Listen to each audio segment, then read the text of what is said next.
Hi guys, welcome back to my channel. Today we're doing a first impression follow-up that is long overdue.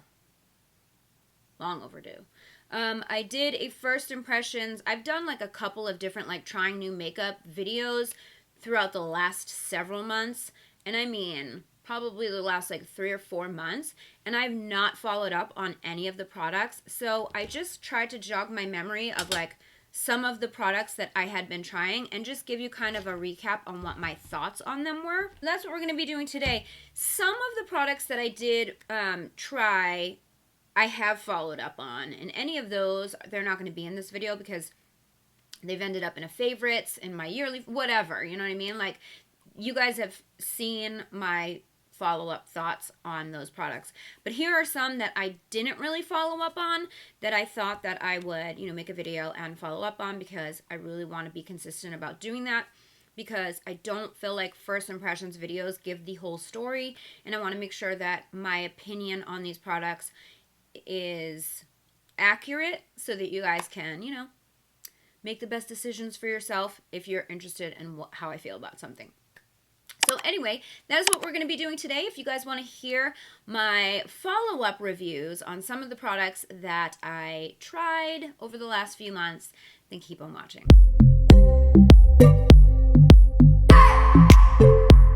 Two eyeshadow palettes that I haven't talked about at all since my first impressions were the Urban Decay On the Run palettes, the G-Train palette, and the Highway Queen palette.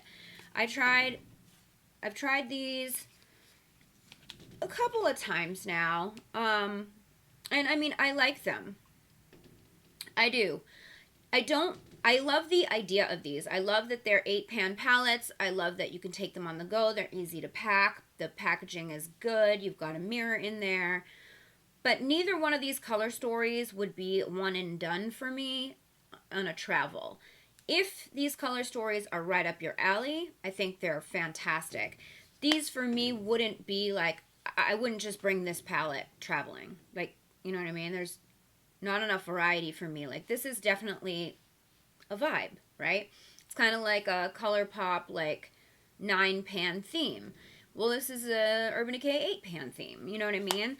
And it's, the quality is great. I like the shadows. I love this too, but this is definitely a vibe and not a vibe I would solely rely on if I were traveling, right? So, but other than that, like if you like these shades, the palette is great and the formula is great. You guys know I love Urban Decay shadows, so yeah, I don't have anything bad to say about them.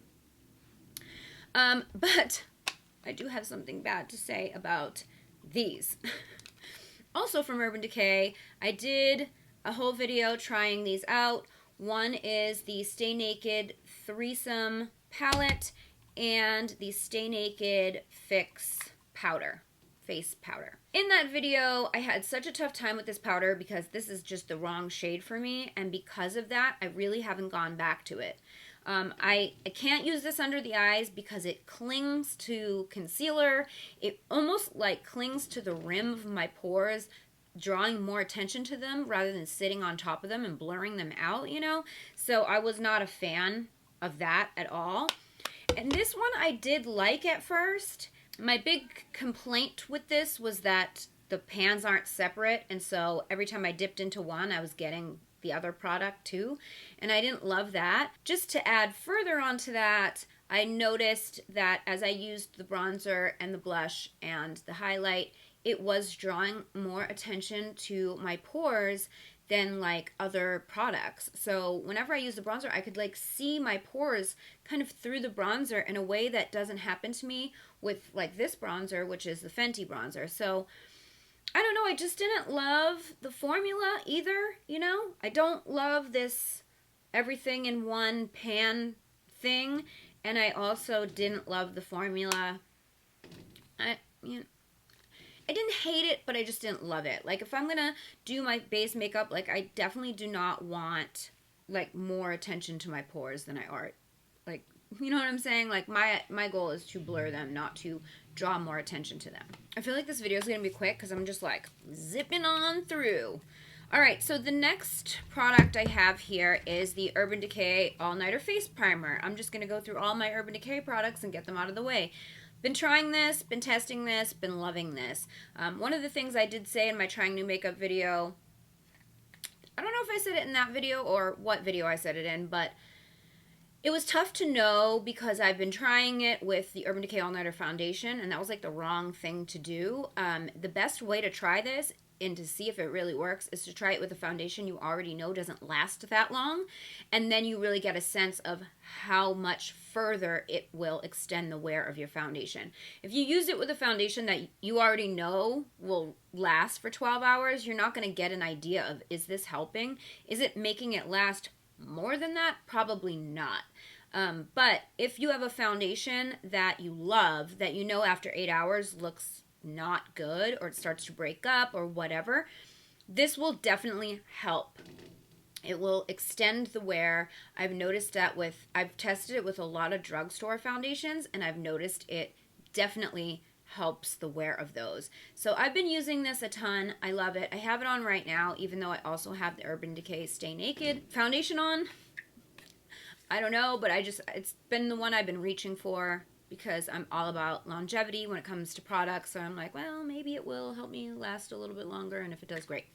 Okay, so I have two BH Cosmetics palettes to talk about. This one was their holiday launch. This is the Fairy Lights eyeshadow palette.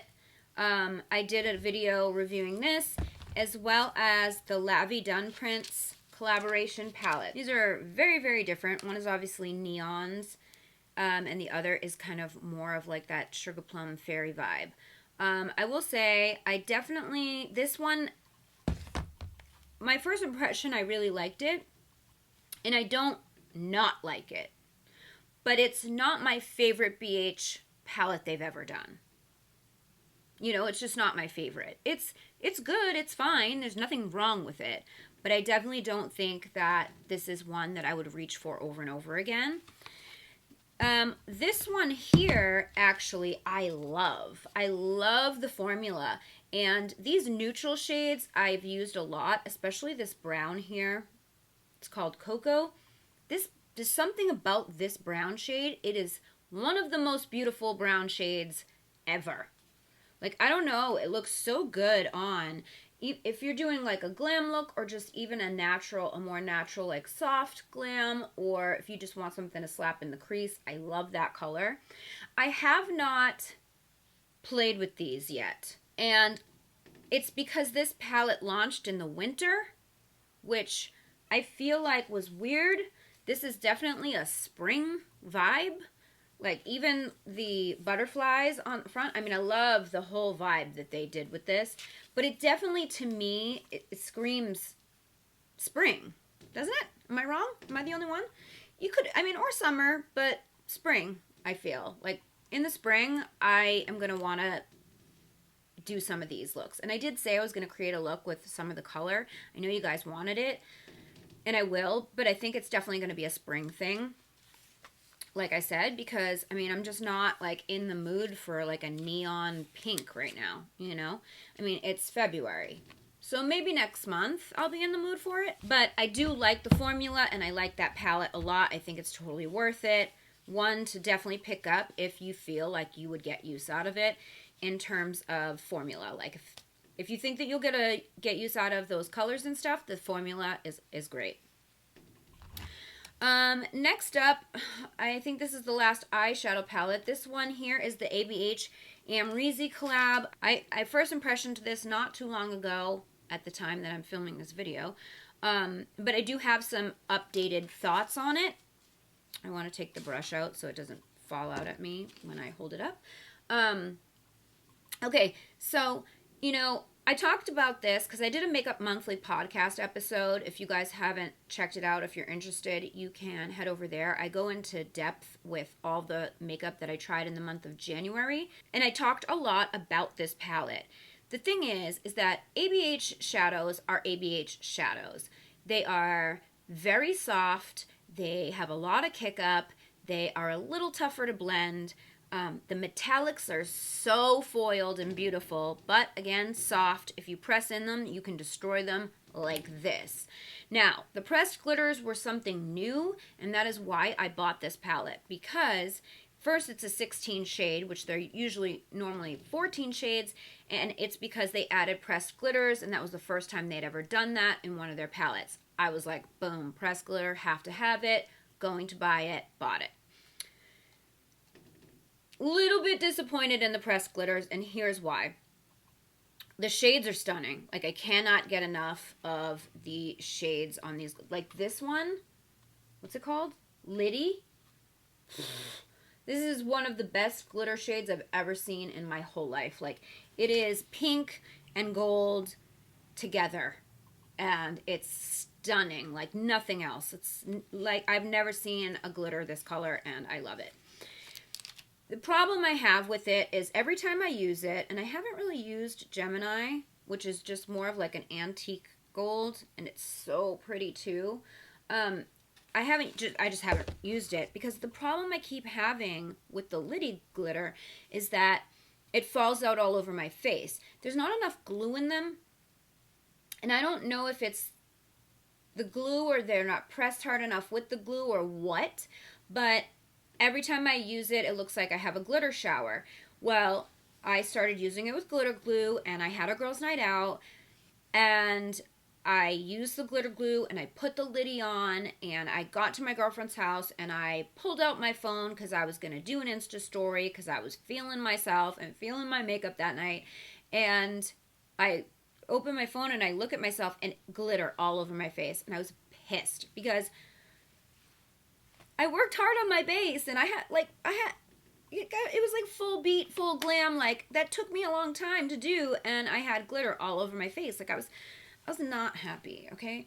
And so I really at that moment realized, okay, these glitters are not, I don't know why they wouldn't work with freaking glitter glue. Maybe I didn't put enough glitter glue, I don't know. But every time I wear them, they end up all over my face, and that is a pet peeve of mine. Outside of that, I love the shades. You know, if you love ABH shadows, these are just like all the others in terms of formula and performance. You can't go wrong. I know this is limited edition. The colors are beautiful. It's like modern Renaissance, sort of, with a splash of Riviera, maybe? I don't know. I mean, I like it. I think it's really beautiful, and there's lots of pretty looks that you can do with it. A lipstick I tried a few months back. You guys have heard me talk about it probably 8,000 times. It's from Lancome. It's their Color Design lipstick in the shade Natural Beauty. It's what I'm wearing right now. I have not stopped using this lipstick since I opened it, I think in December maybe. And I love it so much. I'm obsessed. I've never really tried this formula before, so I really didn't have any expectations or anything. I was just like, oh, it was in one of their holiday sets, and I tried it, and obsessed, can't get enough. I liked it in my first impressions, and I still absolutely love it. A primer that I've been trying is from Good Molecules. This is a Beautylish skincare brand. They had launched this skincare brand. I do have some other skincare products, but I'm having a tough time cheating on Algenist because I love their shit so much. I am using some, like an oil or whatever I use once in a while if I'm like dry, but outside of that, like I haven't really played too much with their skincare. But then they sent me this, and I was like, okay, silicone-free priming moisturizer, like I'm in. It's formulated with shea butter, macadamia seed, oil, and plant-derived silicone alternative to deeply hydrate, soothe, and nourish the skin. I really like this. I love a good hydrating primer. I'm just kind of like, give me all the hydration, you know what I mean? And this is fantastic. It really does. I feel like when I use it, my skin looks hydrated. My foundation looks beautiful. And yeah, when I'm having like a dry skin, oh, what did I do? Cut myself. Oh, how did I do that? I don't know. If I'm having a dry skin moment, I will use this under my makeup, and it always works really well. So I am really liking this still. I think I only have one more product left to review. Yeah, I only have one more product left. Don't judge. I haven't washed it since I used it last, but mostly because I don't want to use it again.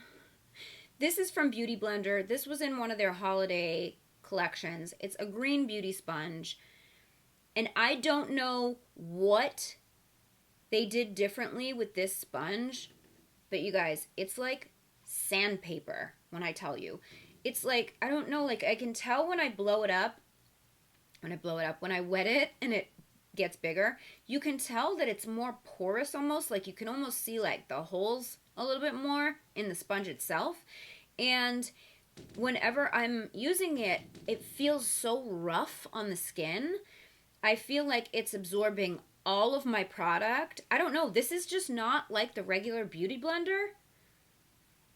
It's not. It's different. And I don't know what's different about it, what they did differently with it, but I am not about it.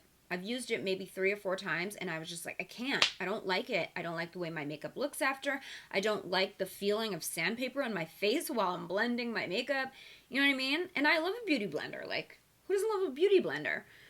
But this one just, I don't know, it just didn't do it for me. I just didn't love it. Something is different about this. It's not the same. If you guys have tried one of these and you know what I'm talking about, let me know in the comments and tell me I'm not crazy. Because I thought maybe I was crazy at first. I was like, do I just not like the Beauty Blender? No, I have another Beauty Blender. I love it. This one I don't like. Okay, you guys, so that is it. Short, sweet, to the point. First impression follow-up on some of the products that I felt like I left you hanging because I didn't really talk about them after my first impressions. So I just wanted to kind of give you guys an update on where I stood with them, just in case you were ever thought about it. Like, I wonder if she still likes this, or you were thinking about buying any of them. And I just want to make sure that you know how I feel, because some of the stuff I don't like as much as maybe I did in the first video. You know what I mean? You know what I mean. You get what I'm saying. So I hope you guys enjoyed it. If you did, please give it a thumbs up. Don't forget to subscribe to my channel if you haven't already. Hit the bell so you never miss when I upload a video. You can follow me on social. My handle's @GlamLatte. And don't forget, the Glam Latte Beauty Podcast is on iTunes, Google Play, Spotify, Stitcher Radio, CastBox, and iHeartRadio. All those details are in the description box down below. Thank you guys so much for watching. I love you so much, and I will see you in my next video. Bye, guys.